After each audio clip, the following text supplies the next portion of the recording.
Joining us now is Russian-born former U.S. intelligence officer and author of the book Putin's Playbook, Russia's Secret Plan to Defeat America.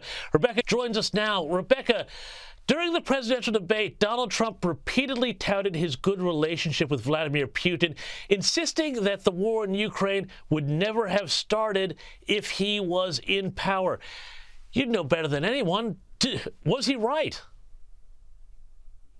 Absolutely, 100% correct, James. And the reason is that Putin fears President Trump.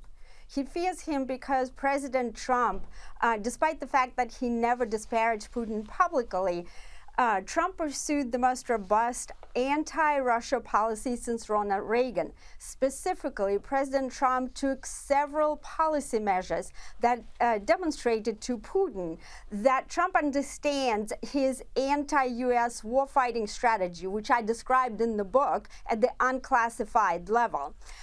For example, Trump stood up the U.S. Space Forces.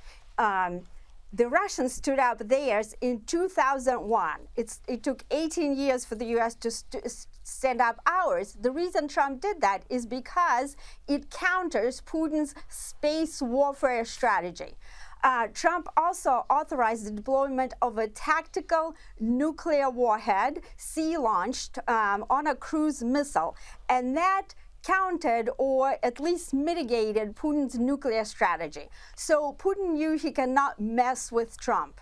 But there was one interesting bit there during the debate, Rebekah, when Trump seemed to avoid saying whether or not he wanted Ukraine to win. And some people thought, gee, what does that mean here? Why is he being a little coy about this? What was your take? What's your assessment of that?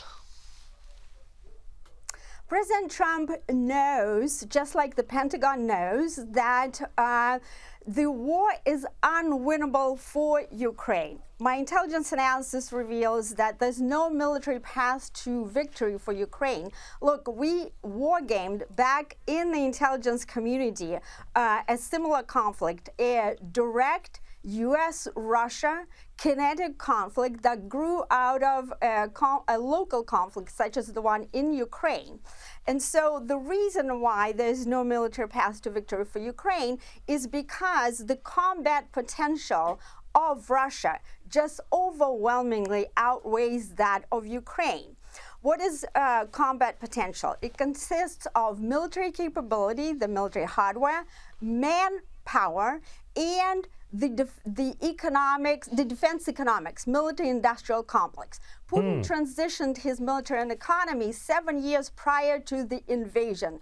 And the Pentagon itself considers Russia a near-peer competitor to U.S. military, meaning that it's on par with U.S. military. So what the Pentagon is trying to do is simply weaken Russia's military, using Ukraine as a human shield to protect NATO and the Europeans who refuse to pay for their own defense, even though I personally briefed NATO in 2013, just months prior to Putin's invasion of Crimea.